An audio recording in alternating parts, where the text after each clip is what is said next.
Bonjour, bonjour à tous et à toutes. J'espère que vous allez bien. Je me présente pour ceux qui ne me connaissent pas. Je m'appelle Céleste Vinck, je suis de nationalité belge. Je suis astrologue psychanalytique et évolutive. J'ai commencé à étudier l'astrologie en 1975 en Belgique. Et voilà, j'ai eu différents professeurs. Anna Albert en Belgique. J'ai étudié aussi à travers les livres de Joël de Gravelaine. Après, une fois que j'étais en Espagne, j'ai continué ma formation par moi-même. Ensuite, j'ai connu Catherine Castagnier en 2004. J'ai suivi certains de ses ateliers, j'ai été pas mal en contact avec elle. Et j'ai découvert, grâce à elle, Chiron et l'axe des portes qui traite de la blessure existentielle. Ce que j'ai beaucoup aimé dans le travail de Catherine Castagnier, qui correspondait un petit peu à ce que je recherchais à travers l'astrologie, tant dans mes consultations que dans mes cours, que pour mes propres connaissances personnelles, c'était d'avoir accès à la blessure existentielle, qui est la partie la plus dure de notre inconscient et qui nous sert de moteur aussi quand on veut la connaître et qu'on veut en sortir, qui nous sert de moteur d'évolution. Et aussi que son étude, elle le fait à travers, disons que l'étude de la manière dont on peut sortir de la blessure existentielle, à travers l'aide et l'étude et la compréhension de Chiron, qui est une partie divine en nous, qui a choisi de s'incarner pour mettre fin à sa blessure et pour permettre de vivre d'une manière plus consciente et en faisant monter le taux de vibration à l'endroit de notre thème qui correspond à notre blessure invisible. Euh, Notre blessure existentielle dans la porte invisible. Pourquoi est-ce que c'est tant important pour moi? Parce que euh, j'estime que le secret du bonheur, euh, c'est la liberté intérieure, la vraie liberté, et qu'elle ne s'acquiert que par la conscience de qui on est. Et à partir de là, on peut changer, c'est-à-dire on peut évoluer, on peut changer, je veux dire par là, euh, aller vers la meilleure version de soi-même et être heureux. Et pour moi, être heureux, le bonheur, c'est ce qui nous mène à la spiritualité, au, à la connexion avec voilà, ce qu'il y a de plus beau en nous, ce qu'il y a de plus beau en l'humanité et pouvoir participer à l'œuvre humaine. Euh, qui est quelque chose auquel nous nous éveillons de plus en plus maintenant que nous sommes dans l'heure du Verseau. Et il y a sur la Terre beaucoup de courants, comme vous le savez, qui veulent créer une nouvelle humanité libre, autonome, avec des êtres responsables d'eux-mêmes, qui prennent leur pouvoir, c'est-à-dire qui sont responsables de leur vie. Nous sortons tout à fait des structures patriarcales où nous restons des enfants qui obéissent à des parents, à des pères et à des mères, et aussi où nous restons à l'intérieur des enfants. Nous voulons devenir des frères et sœurs et des adultes. Voilà. Alors aujourd'hui, je vais aborder la blessure existentielle de la porte invisible en septième maison. Alors, pour ceux qui connaissent un peu l'astrologie, la septième maison, c'est la maison de l'autre, c'est la maison des associations, des mariages et des relations avec les autres. Et quand la blessure là s'y trouve, on a une recherche d'harmonie. Mais malgré cette recherche d'harmonie, il y a une profonde blessure qui s'est constituée par rapport à l'autre. essentiellement issus du sentiment d'agression accumulé dans l'enfance.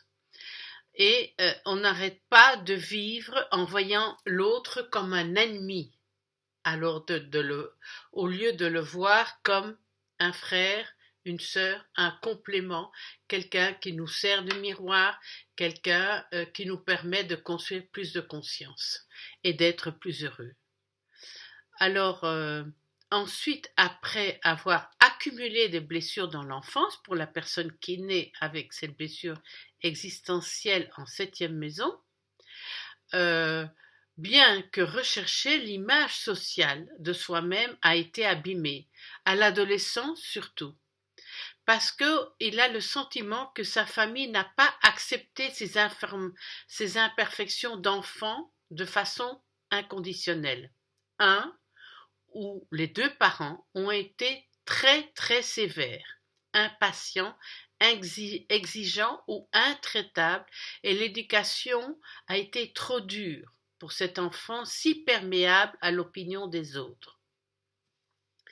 Alors, si vous avez un enfant, si vous avez fait le thème de votre enfant, si vous êtes astrologue et que vous avez calculé la porte invisible de vos enfants, faites bien attention.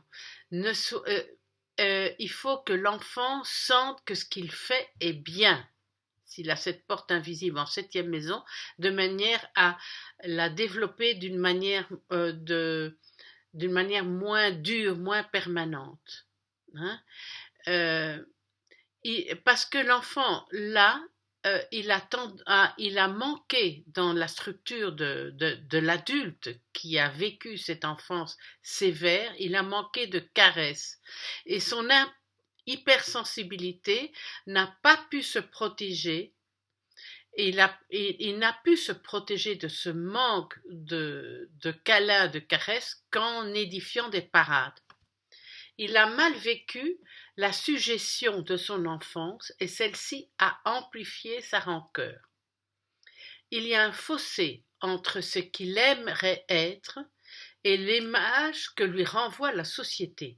C'est-à-dire qu'il voit la société à travers un filtre, le filtre de sa blessure. Et donc ça le rend extrêmement susceptible et il est vulnérable vis-à-vis de tout regard extérieur. Et il se défend en doutant ou en contre-attaquant avec un verbe acide, voire violent. Alors comment ? Par exemple, quelqu'un qui a une porte invisible en 7e maison, vous pouvez par exemple émettre une opinion parce que vous n'êtes pas d'accord avec sa façon d'avoir fait quelque chose, sa façon de voir les choses, sa façon d'opérer, et lui, il le vit comme une critique violente. Et à ce moment-là, il vous répond d'une manière très agressive, comme ça, en vous envoyant des pics très vinaigrés. Voilà. Il est souvent incisif en parole. Mais ce n'est pas quelqu'un de foncièrement méchant. Mais il n'apparaît pas aussi délicat, aussi secourable et aussi bon qu'il n'est en réalité. Parce que c'est quelqu'un de très secourable et de très bon. Il doit comprendre qu'en se protégeant, il entretient sa blessure au lieu de la guérir. Et sa difficulté à pardonner attise également sa douleur intérieure. Parce qu'il se sent blessé quand il croit qu'on le critique, parce qu'il a été tellement critiqué dans son enfance, ou bien tellement peu encouragé dans ce qu'il faisait en lui disant ce que tu fais est bien, il se sentait toujours comme pas suffisamment parfait, très imparfait. Il ne supporte pas de perdre la face et a une telle image de lui-même qu'il n'accepte pas de défaillir, même à ses propres yeux. Et pour cela, il n'arrive pas à se pardonner à lui-même et par conséquent, il peut encore moins pardonner aux autres. Dans l'enfance, c'était cette entité,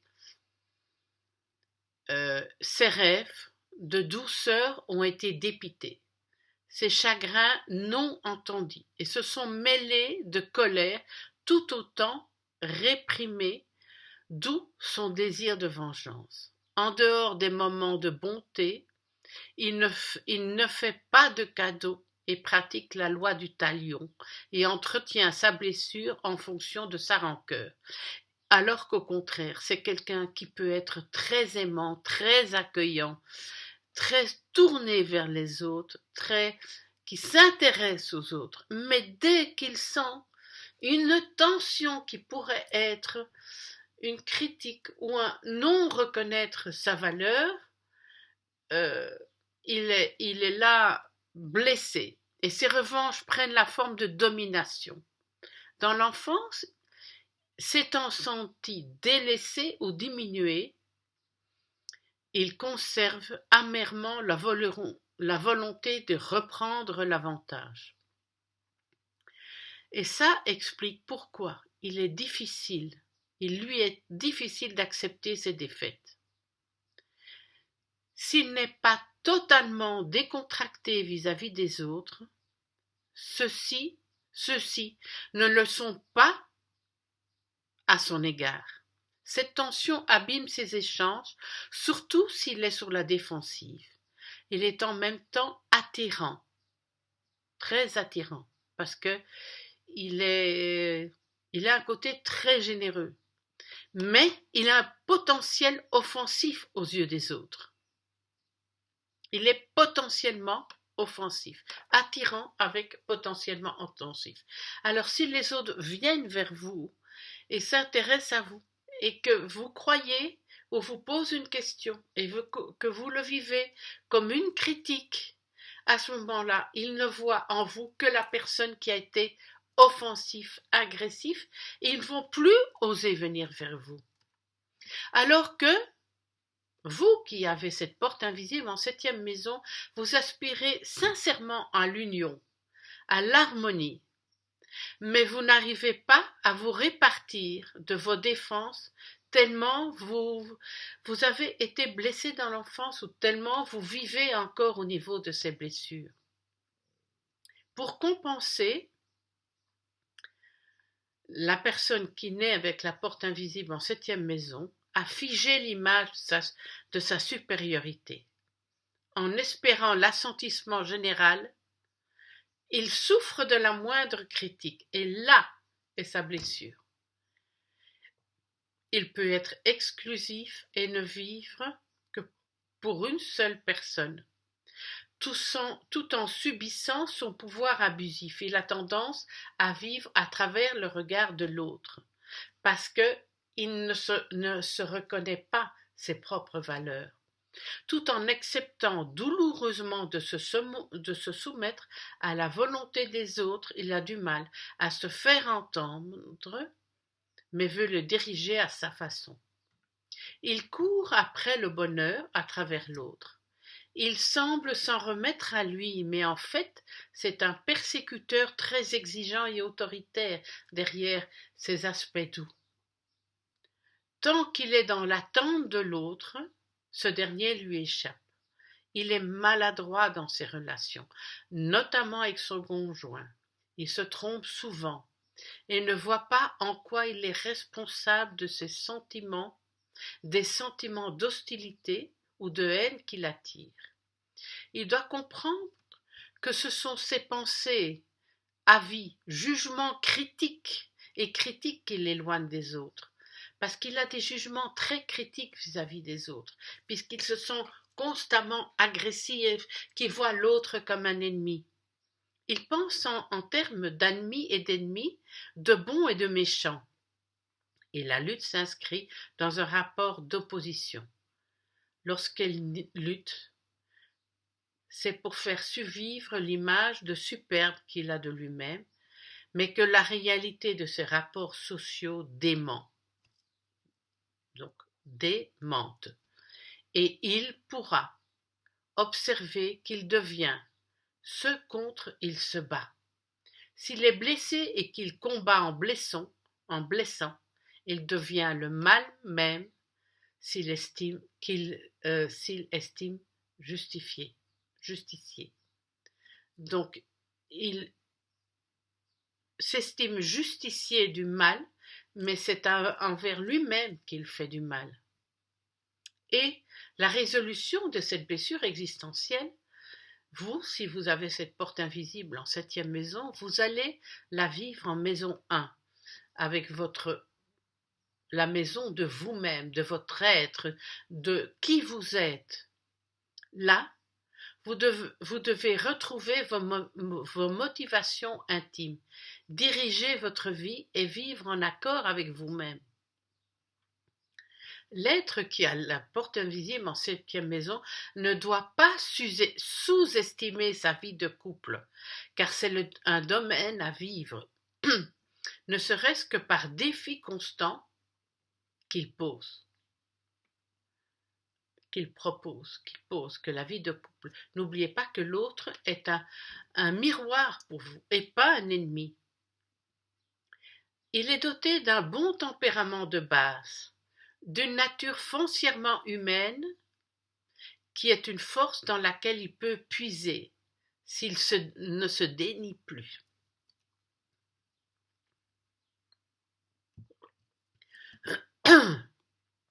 Vous devez vous affirmer qui vous êtes, ce que vous pensez et ce que vous dites. Allez jusqu'au bout de vos pensées en le mettant en pratique. Donnez forme à votre corps, le tonifier, le galber. Excusez-moi.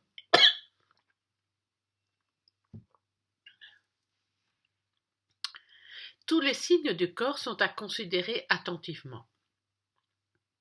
Si vous avez un enfant, chez un tel enfant, on aura soin de ne pas négliger un mal, même léger.